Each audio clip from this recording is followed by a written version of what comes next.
wrong or right, it's just what I do. I'm always willing to play the fool. My God, I bet you miss seeing my face in your box every afternoon at 4, just before your husband got home. What's a lonely housewife supposed to do? You're not to be blamed, and let me tell you why. Because eating isn't cheating, and once my clam chowder wafts into your nostrils, you bitches start lining up at the bowl in hand. I'd say it nonchalantly. Mama just got a little hot in the kitchen, so I sat it in front of this fan, just airing out my pussy. All in a day's work. As much as I miss our time together, I'm quite enjoying retirement. Just the mere mention of an exotic getaway, and Gail as well is all ass up, face down. She knows was the way I like to pound. I told her, this time we're taking the safety guard off of the scissors. I've been precision sharpening for weeks for our girl time.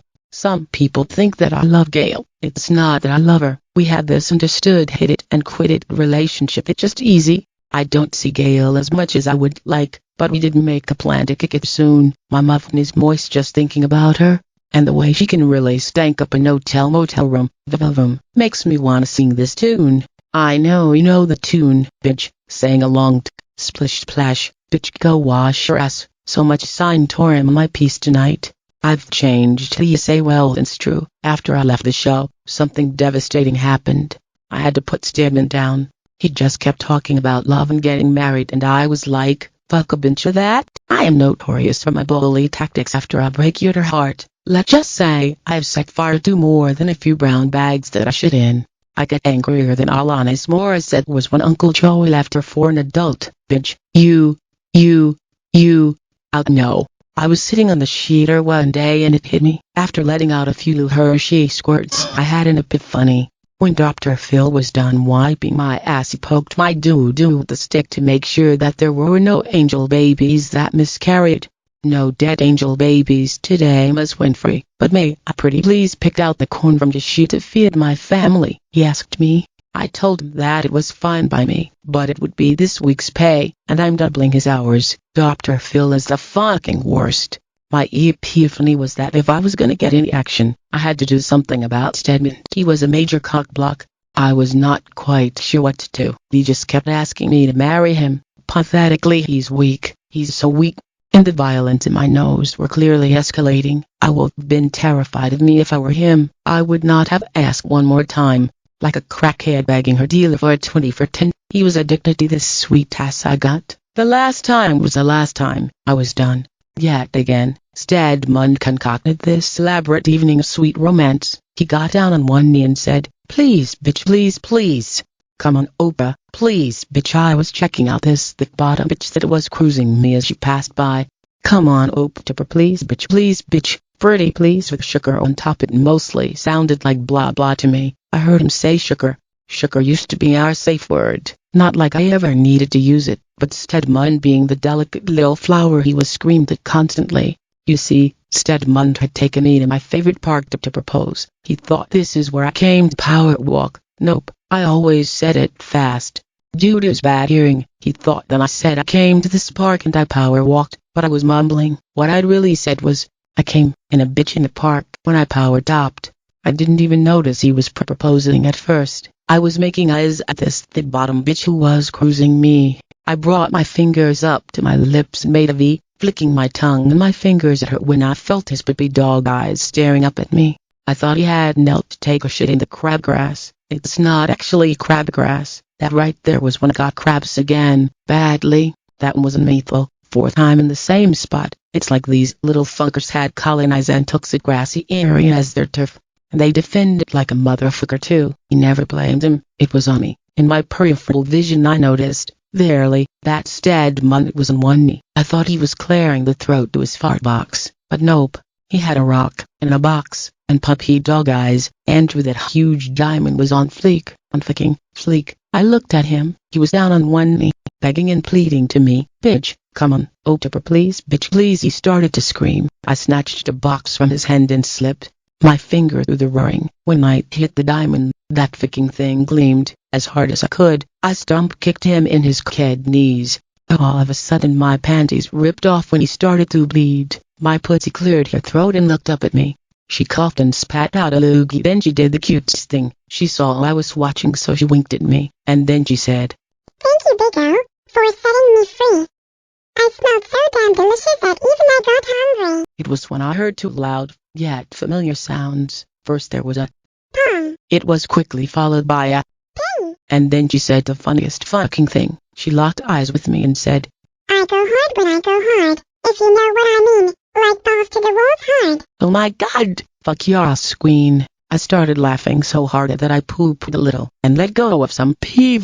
It was a lot of pee actually. "Oh my god," she giggled and screamed. She made a gargling noise and I yelled again, "Oh my god, yas queen, yas queen." I forgot I was in public. I took a glance around. My sentence was released. They should be lined up by now. Stedman was crying like a little bitch, as usual. He was going about his kidneys and how he was dying. I told him, well, you should have thought about that before to proposing. It didn't have to be this way. You know, Oprah, bitch, Oprah, bitch. You could have just said no. He whimpered his dying words, pathetically, of course. There was a loud rustling in the leaves. Where was my thick-bottom bitch? Had she seen what I had done to make her run? That is when that thick-bottom bitch spoke. She said, "Hey bitch, I am Kim Kardashian, and I like what I see. Why don't you stop fooling around with him, and come get freaky with me?" I couldn't help but notice the hanky hang out of her right back pocket. Brown. She must be into some real nasty shit. Picnic basket from Stedman's cold dead hands. I asked her, other than my face, where would you like to sit? Anywhere but here. I've gotten crabs like every time that I've been coming right up here. Yeah, this is their turf. They really aren't fucking around. Like, even though it's not, I call this kind of grass crab grass. I'm always like, Kanye, get your ass out of the crab grass. But that stupid fucker always thinks that I said let me put my thumb up your ass. It's not always about you, fucking Kanye. But you don't mind putting your thumb up other people's asses, do you?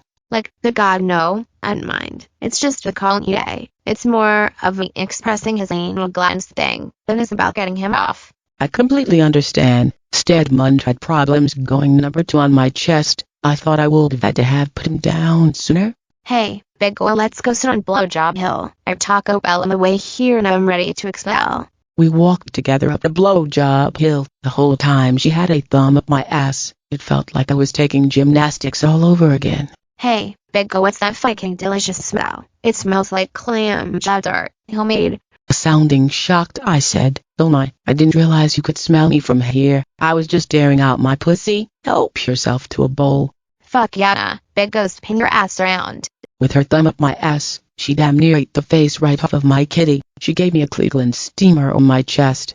I breathed it all in. It smelled delicious, like Doritos Locos Tacos. Cool Ranch to be exact. And off with the hurry, she said. Does doing this make me more famous now because I will do anything to get on TV?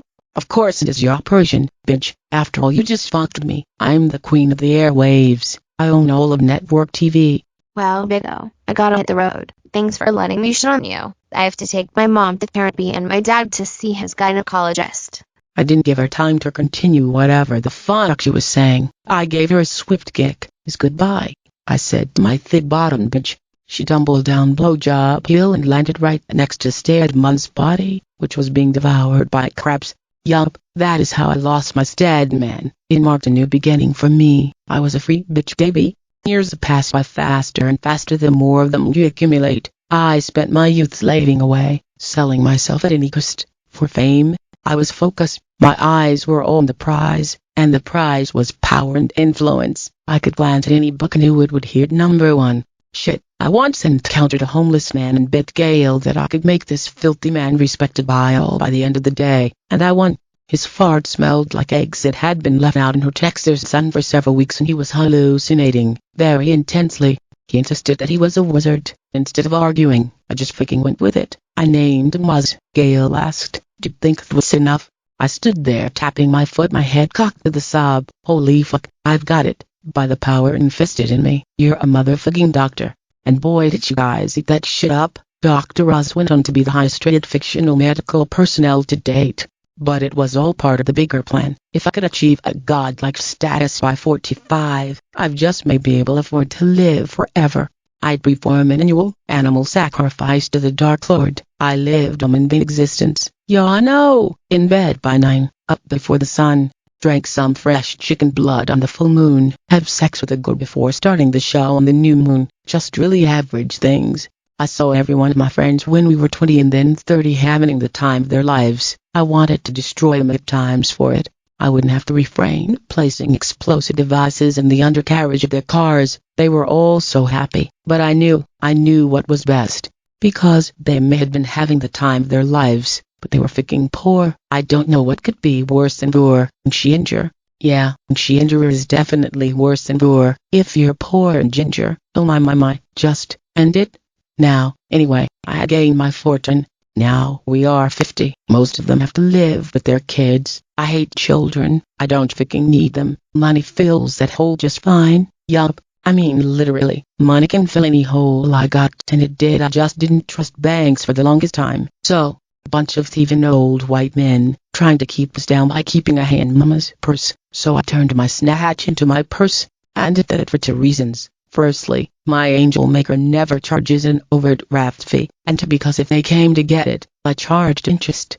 My interest was that they wouldn't have to reach in and grab it themselves, and if I was into it, I would charge up to 3 times the interest rate. I had always kept it from him, but I did the same to Stared Man. I drug him and stuffed thousands in him every time. It's why he looked chunky. He was like my personal piggy bank, my walking, talking rainy day fund. All I had to do was shatter it and reap the benefit.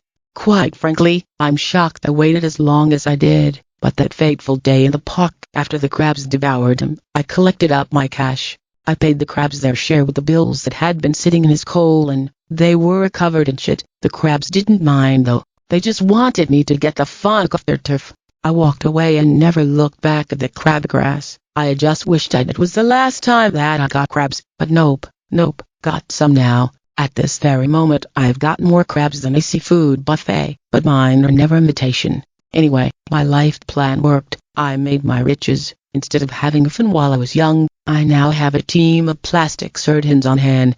I can choose whatever age I want to look like. Shit, they can make me look like someone else entirely and then back to myself in no time. See, here I look like a white supremacist.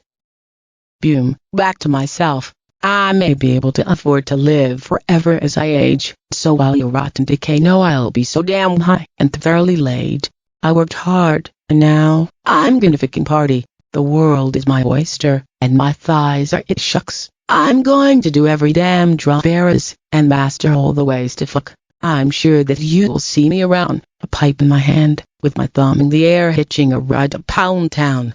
Man, this diamond is on fucking fleek. You've been watching Oprah Life After the Show, which is written by Oprah, produced by Oprah, directed by Oprah. Gee, I wonder who's in it. And you guessed it, starring Oprah Winfrey, self-aggrandizing bitch. I'm starting to wonder if anybody even asked where is she now. I think this might just be another chance she's taking to showboat, always toting that fucking diamond around, saying it's on fucking fleek. I don't even know what that means. $10 says neither did she. She probably heard it on Housewives of Atlanta. Fleek, what a stupid word. Anyway, yes, that was this week's episode. Oprah talking about her vagina, and murder, and sex with Kim Kardashian. Well, when I say it out loud, it actually sounds eventful. I rarely watch these things anymore. I'm just the guy that cooks Oprah's meth. I narrate these just as a side gig. I thought I was gonna be narrating books, but no, you have to be nude in the booklet now. Yep. At least she didn't Cosby anyone. Oh, you have not seen her dance, the forbidden dance. She will, she always does, just wait for it. Oprah Winfrey in retirement makes cooking meth look moral. Well, that concludes this week. This episode is dedicated to Stedman. You were kind of being a little bitch though. You should have known better. She feeds on people's fear. Be sure to tune in next week. Oprah is bound to be shit-tanked on some substance and touching people where they be, without permission. Oh my god, fuck your ass, queen.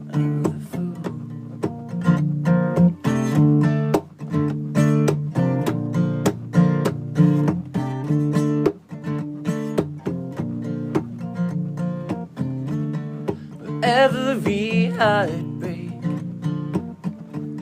is a stepping stone. But I feel like I've been walking damn long. So damn long. I've been the fool so damn long.